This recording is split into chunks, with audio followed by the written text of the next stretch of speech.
We're heading down to St. Simon's Island for a conference down there, and so this is our first long distance trip in the Tesla, driving out of the neighborhood and Macon and then via Savannah and then down the coast to New Brunswick, and we'll only have to charge for 15 minutes in Macon and for 15 minutes in Savannah. So what we'll do is we'll grab a cup of coffee and see how it goes. One of the things that struck me in driving is that not only, the two things that motor vehicles do badly are, one is they screw up the environment, and two is they kill too many people. And with zero emissions and all these active safety features, this car is doing something about both. See how much of the drive we can do on auto steer, on Autopilot, and as I've been using it, it's much more like a co-pilot than a self-driving car. I think the characterization may not be quite right, and so we'll keep you informed along the way, but at the moment all going good. So based on our energy consumption and how we've been going in the traffic, the GPS has adjusted our route down to Tifton to do the supercharger at Tifton. And when we get to Tifton, we'll have 21% of the battery left, and we'll only have to charge it for 25 minutes. But then we've only got one stop, so we go directly to Tifton and then down to Brunswick, because we have to go more or less south and then due east. And so that's quite interesting. It says we're going to get there at 4 o'clock this afternoon. So here we're in stop and go traffic. It's construction in just outside Atlanta, and so this is really where the auto driving comes into its own, because the car handles managing the stop and go traffic very well, and that's actually quite relaxing. So a stop at the Tesla supercharger here in Tifton. All very sensible. Out behind the Starbucks here, we're just going to go and have lunch at Starbucks. I'm driving manually on these roads out of Tifton just because feels kind of like the right thing to do, even though the car says that it's perfectly capable of automatically driving along this road. As soon as we're through the traffic lights, I'm sure we're through the traffic lights, which we are now. In fact, right now, I'll just put it in auto and off we go. And we're driving automatically, and we'll see how this works on a smaller road. It worked fantastically on the Interstate 75. I drove about 200 miles on Interstate 75. I didn't drive any of those miles. We just supervised the car and didn't have to intervene. Don't have to concentrate so much on the speed limits, because it tells me what the speed limit is. It reduces the speed automatically in town, so I've missed a couple of speed limit signs when going into towns, and the car's caught it and lowered the speed of the car to 5 miles an hour over the speed limit. Here's a 45 mile an hour sign coming up, and the car is saying 55 miles an hour. As we pass the sign, the car picked up that the speed limit here is 40 miles an hour. Here's the traffic light ahead, and while the car doesn't see the traffic light, it's watching the car in front.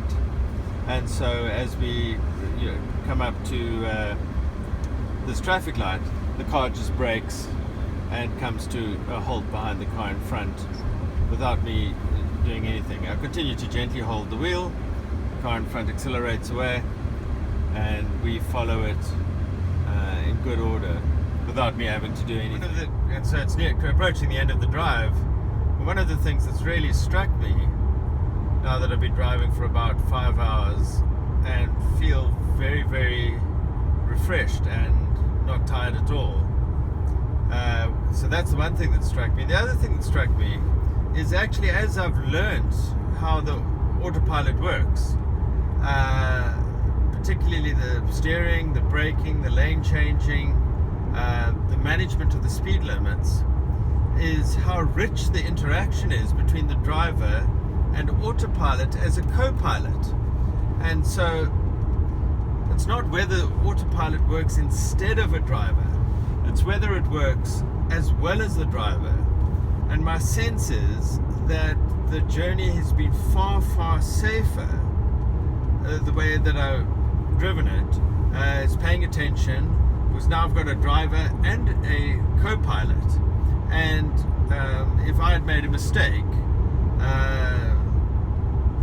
in the whole drive, the co-pilot certainly hasn't made a mistake. It's been attentive the whole time, and so we can calculate how the improvement in safety is, but it's significant, because now to have an accident, I've got to make a mistake as well as the autopilot make a mistake at the same time, and that's hugely less likely than me just making a mistake on my own, or leaving it all to the autopilot and waiting for it to make a mistake.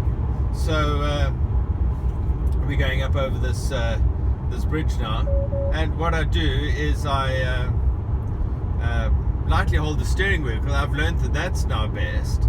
There's a reduction in speed limit here to 50 miles an hour up over the bridge.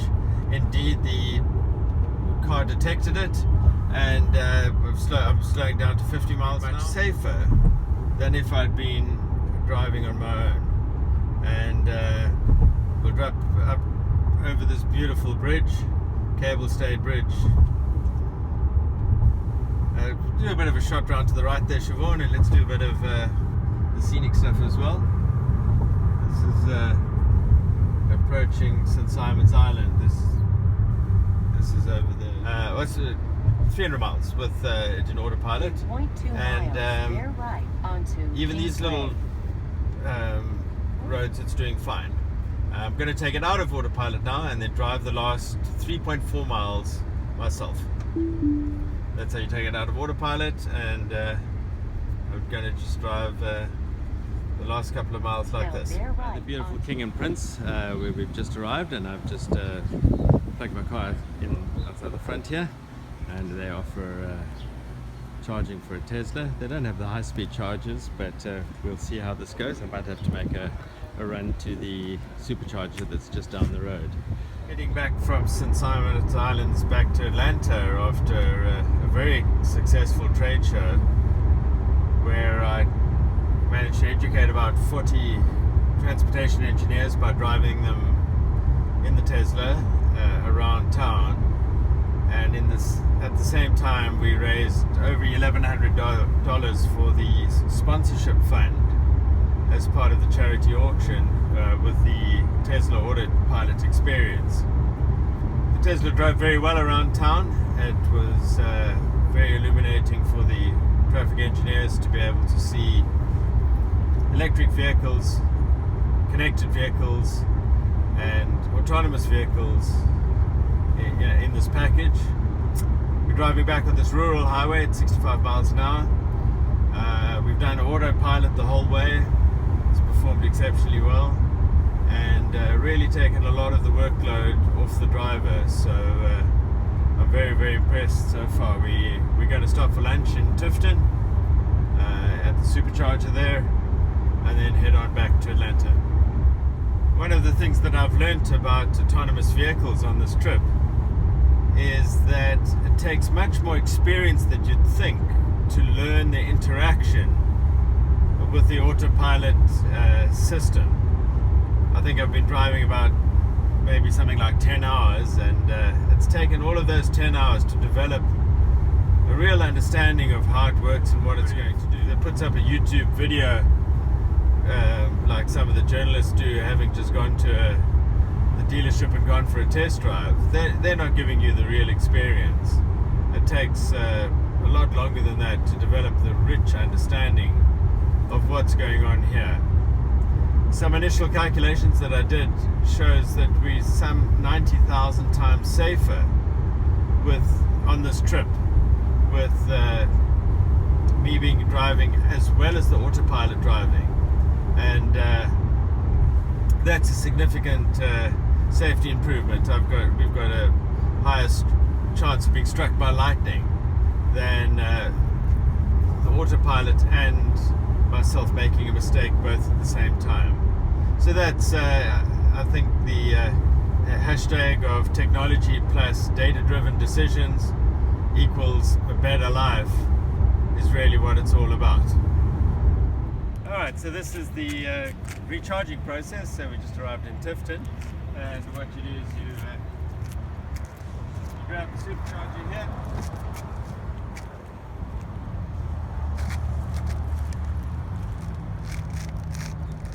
Open the port by pressing the button, push it in. The light, zoom in over here, the light changes to green to show that it's charging. So that's all that's required. This is on Tesla, doesn't cost anything. Spent no money on energy this trip at all. Driven about 700 miles.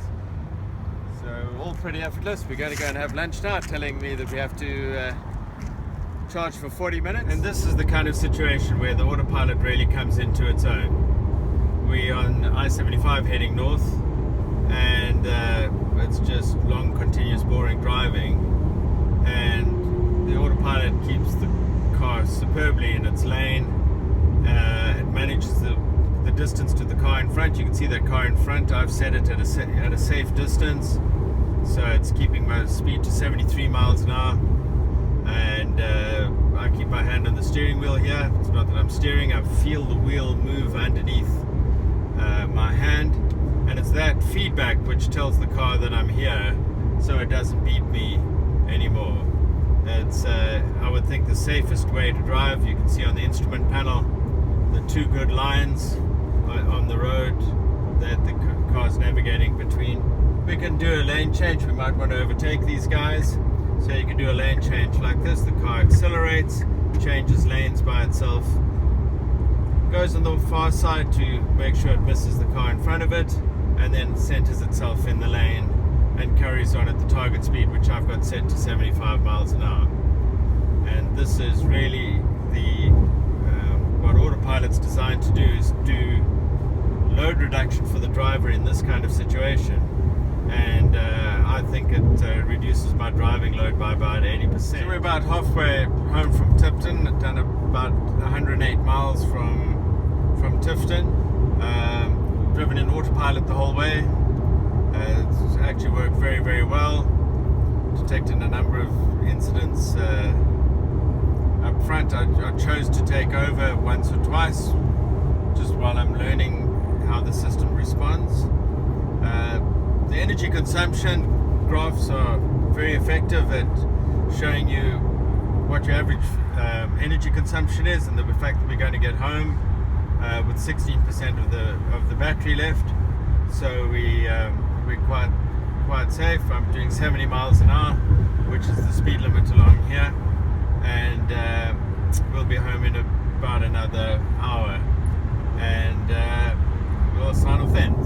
We're just 10 miles from home, and so what we've got is stop and go rush hour traffic, and the car's driving pretty well.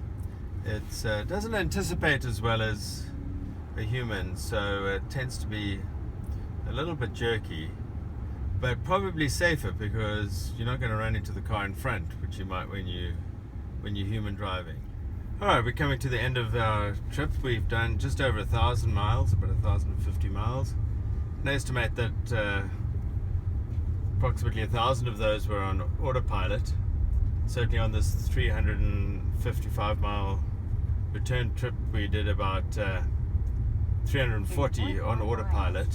Have a look at the charge here. We've got 41 miles left after the drive up from Tifton, which means plenty of margin. The calculations of the battery and the energy consumption are fantastic. You never feel like you don't know what's going on, or whether you're going to run out of fuel or run out of energy. And so that's been very successful. Final thing to have a look at is as we run down to the house, the car welcomes us with a little present. You have reached your destination.